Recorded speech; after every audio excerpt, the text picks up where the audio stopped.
दोस्तों, हरियाणा के चुनावों में अब सीधे तौर पर पाकिस्तान की एंट्री हो गई है। यानी कि जो लोग कांग्रेस को वोट देंगे वो देशभक्त नहीं होंगे।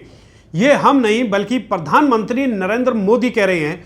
मंगलवार को फरीदाबाद और पलवल के बीच गांव गतपुरी के टोल प्लाजा पर प्रधानमंत्री नरेंद्र मोदी ने पाकिस्तान और कांग्रेस के कनेक्शन भिड़ाने की पूरी कोशिश की। मजेदार बात तो यह है कि विधानसभा चुनावों में पीएम मोदी सीधे तौर पर पाकिस्तान की एंट्री पर बीजेपी प्रत्याशियों के लिए वोट मांगते हुए दिखाई दिए। यही नहीं बल्कि ओबीसी वोट बैंक पर भी पीएम मोदी ने पूरी गंभीरता दिखाई। आगे हम बात करेंगे कि जब मोदी खुद को और मुख्यमंत्री नायब सिंह सैनी को ओबीसी होने की वजह से गाली देने वालों पर हमला बोल रहे थे, तब मंच पर बैठे सैनी मुस्कुरा रहे थे। दोस्तों नमस्कार, मैं हूं संजय कपूर और आप देख रहे हैं city mail news. Saini ji को भी गालियां देते हैं, हमारा और कोई गुनाह नहीं है। हमारा गुनाह यही है कि हम ओबीसी अति पिछड़ी मां की कोख से पैदा हुए हैं, इसलिए गालियां दे रहे हैं। मंगलवार को मोदी साहब दक्षिण हरियाणा के 22 विधानसभा उम्मीदवारों के लिए वोट मांगने फरीदाबाद के गतपुरी में आए थे।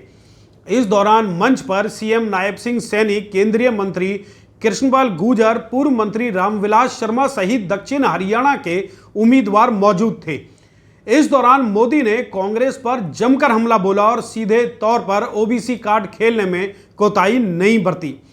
प्रधानमंत्री ने लोगों की सहानुभूति जुटाने के लिए जब कहा कि ये लोग मुझे दिन रात गालियां देते हैं, ये लोग अब हरियाणा के मुख्यमंत्री नायब सिंह सैनी को भी गालियां देते हैं क्योंकि हम ओबीसी मां की गोद से पैदा हुए हैं। लेकिन मजे की बात तो यह है कि जब मोदी जी ये विक्टिम कार्ड खेल रहे थे तब नायब सिंह सैनी के होठों पर हंसी थी, वो मुस्कुरा रहे थे। उन्हें यह देखकर खुशी हो रही थी कि मोदी जी किस तरह से लोगों को बरगला रहे हैं।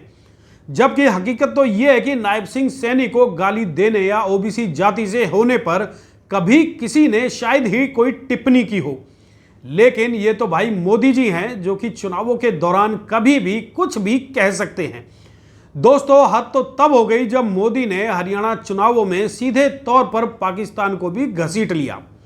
उन्होंने कांग्रेस और पाकिस्तान के कनेक्शन की बात कहकर लोगों से कहा कि क्या वो ऐसी पार्टी को वोट देंगे जिसके जीतने पर पाकिस्तान में खुशी मनाई जाती हो। इस दौरान प्रधानमंत्री नरेंद्र मोदी ने कश्मीर में धारा 370 हटाने को लेकर भी कांग्रेस पर हमला बोला। उन्होंने कहा कि कांग्रेस कश्मीर में उस पीडीपी के साथ हाथ मिला रही है जो कि धारा 370 के खिलाफ है। लेकिन मोदी जी ये बताना भी भूल गए कि उन्होंने भी उसी पीडीपी के साथ गलबैयां की हैं। पीडीपी प्रमुख मुफ्ती मोहम्मद सईद के साथ उनके फोटो आज भी सोशल मीडिया पर दिखाई देते हैं जब वो उनके शपथ ग्रहण समारोह की शोभा बढ़ा रहे थे। लेकिन आज जब चुनाव की बात आई तो मोदी जी ने पीडीपी, कश्मीर और कांग्रेस को लेकर जमकर हमला बोला। प्रधानमंत्री ने सीधे तौर पर कांग्रेस को वोट देने वालों की देशभक्ति पर भी सवाल उठाए। कुल मिलाकर नरेंद्र मोदी ने मंगलवार को हरियाणा में अपनी अंतिम जनसभा में कांग्रेस को जमकर कोसा और बीजेपी प्रत्याशियों को जिताने की अपील की। अब दोस्तों, पीएम मोदी के इस संबोधन को आप किस नजरिए से देखते हैं, इस पर अपने विचार जरूर शेयर करें।